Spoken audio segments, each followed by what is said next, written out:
Please help me welcome Mike Frank. Thank you. Laura, I appreciate those kind words. We as speakers really never know what they're going to say. We give them information. More often than not, they screw it up so bad we don't know who was introduced. But that isn't what happened today. Laura read it exactly the way my wife wrote it, and I appreciate that. I think of the late, great Kenneth McFarland, one of the greatest speakers that ever lived. He used to talk about a guy that was one time introduced as having made $10 million in the oil business in Texas. The guy got up and said, folks, we got to correct a few things. It wasn't 10 million, it was just 1 million. It wasn't in oil, it was in real estate, it wasn't in Texas, it was in Pennsylvania, and it wasn't me, it was my brother. And he didn't make $1 million, he lost $1 million. We just never know what's going to be said. Probably the most unusual introduction I had was a big banquet. We all go through banquets in your associations and with we as speakers. 10 people on each side. They had the announcements of the head table. They had the awards presentations. Then it was time for me. And here's what we all observed. The MC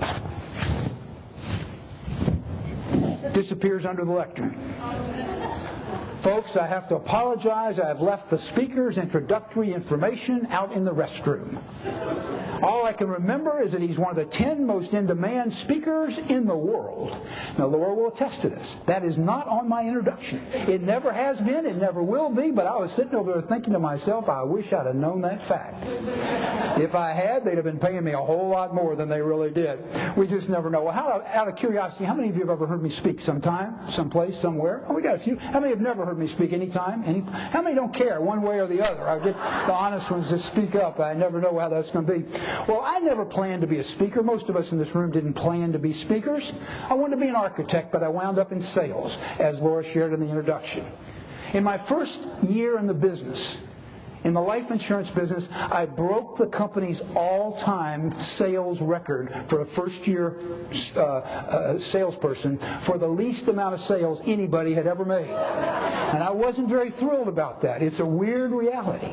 I found that it was little things that I did or didn't do that was going to make a difference in becoming successful. Little things. When I speak, I normally talk about, I call it the 8 great traits of superstar leaders. We're going to talk about one of those. Little ideas pay big dividends. What we say, what we don't say, what we do or don't do makes a difference in the mind's eyes of your coworkers and of your association members. Oh, I look at little things. How many of you have ever eaten at Wendy's? Oh, it's a loaded question. Most of us have. Before Dave Thomas was doing his big commercials, and before Clara Peller did her ones on Where's the Beef, the thing that put Wendy's on the map that a lot of people don't know was another commercial they had. It had a slang word in it. It was, ain't no reason to go anyplace else. They had an internal slogan that is really what made the difference. That was one that made sense because they were the first fast food restaurant east of the Mississippi that had drive-through windows. Yes, before McDonald's, yes, before all the rest of them. They had a salad bar. They had chili. They had the Frosty, and they had the hamburger. So they were serious. Ain't no reason to go anyplace else. But internally and behind every counter and every training session, they had a separate slogan. Don't give them any reason to go anyplace else. Isn't that a great slogan for your organization? We don't want our members going someplace else. We don't want them dropping out for this reason or that reason because of how we treat them, how we deal with them, and it makes all the difference in the world. Well, sometimes it's just making their day. Every Saturday when I'm in town, my wife gives me a honey-do list. And it includes going to the bank and going to the post office and going to the cleaners and sometimes includes something else. This one particular nasty Saturday morning, she gave me the job of going to Lowe's to get a particular light bulb. Now, I've changed over 10,000 light bulbs in my house if there's been one, but I've never seen this one. She gave me the bulb itself. She checked out the serial number, gave me that so I couldn't screw up the job. I went to Lowe's, never having been there. This was many years ago. Didn't realize it was as big as a football field. Walked in the front door. What do we find when we go to any big box store, whether it's Walmart or Lowe's or Target? First thing we see are the carts, and what's next? The greeter. There she was. Nice lady, big smile on her face. Said, could I help you? I said, yeah, I think so. Could you show me where I could find a light bulb just like this one? She said, could I see it? I said, sure. She took it out of my hand, looked at that, studied it. shook it, handed it back to me, and with a big smile on her face, she said, "Sir, I'm terribly sorry to tell you, but we don't sell burnout light bulbs." Now, was she that fast of a thinker? Had she used the line before? Was she a comedian on the side? I don't know, but I do know this. I know unequivocally and beyond any reasonable doubt that I never went back to the other home improvement store next door. I continue to go there, and she's long since gone. We never know what it's going to be. Matter of fact, I got a question. How many of you love getting your driver's license picture taken? Oh, that's a loaded question. I don't usually get too many people that like that one. How about 7 states in the country give you 4 poses?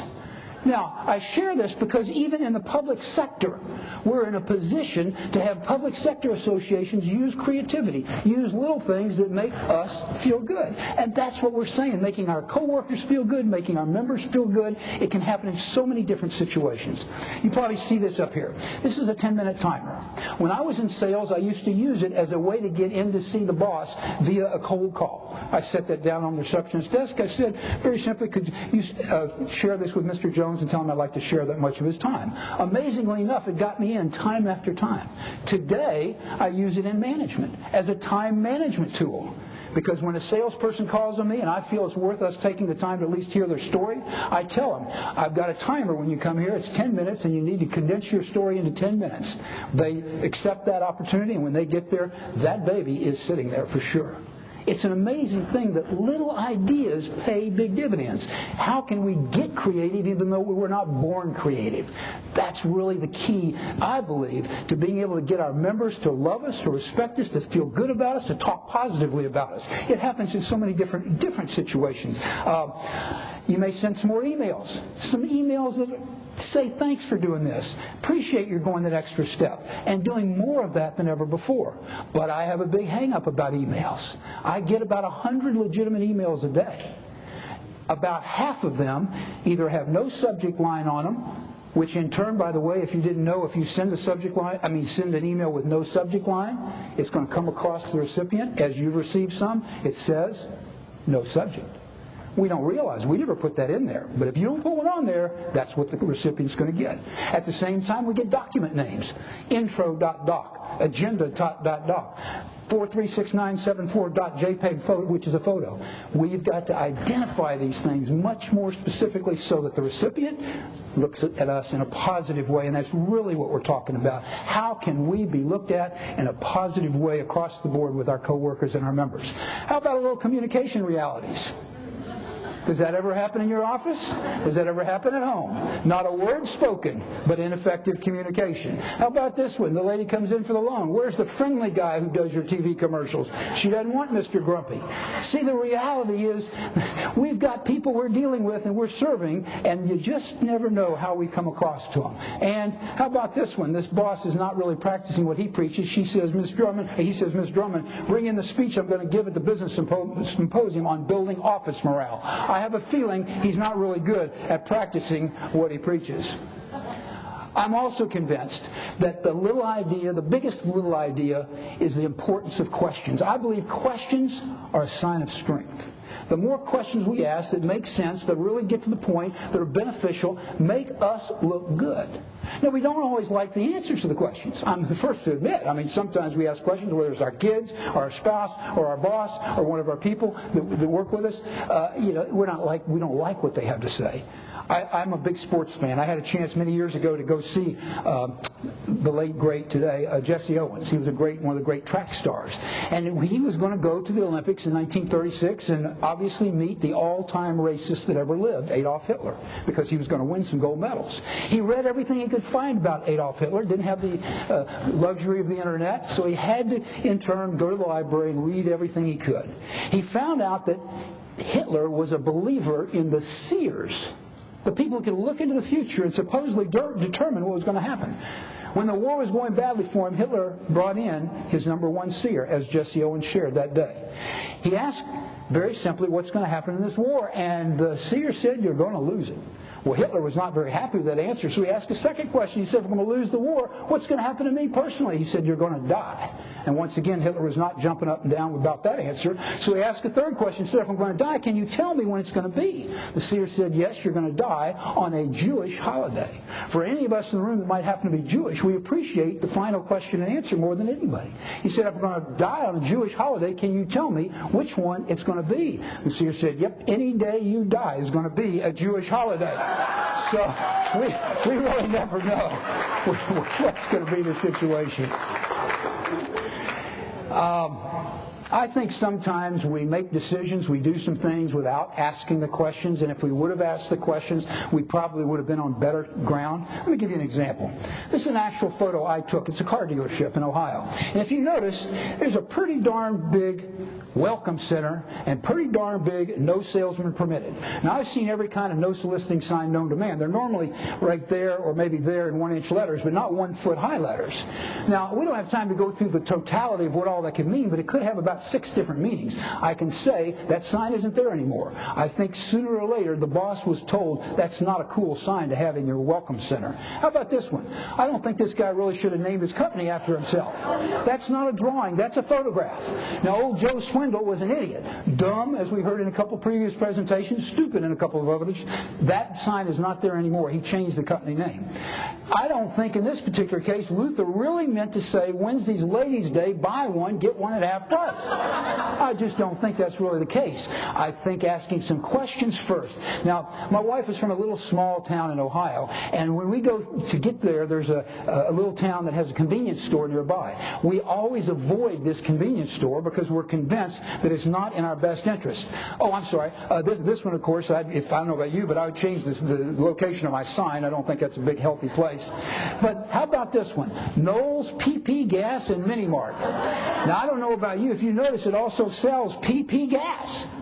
I don't want any PP gas, but it's a true real-life sign. Now, the truth of the matter is it sits on the PP River next door to it, so the people down there are okay with it. But for you and I driving through there, we say, no, thank you. I am a believer in that once we get it, we got it. Once we take a new idea or an idea we haven't been using and we start to implement it, it's going to make all the difference in the world. Again, I told you I'm a big football fan, big sports fan. Some years ago, a college coach was asked a simple question: who was the greatest college football running back of all time? Well, those of us that follow football, it could have been Archie Griffin or Herschel Walker or O.J. Simpson, or it could be Walter Payton or Marcus Allen. We can come up with a bunch of names. The coach said that's the easiest question I've ever been asked. It was absolutely, unequivocally, Red Grange. Now, most of us don't remember Red Grange. It goes back 70 or 80 years ago.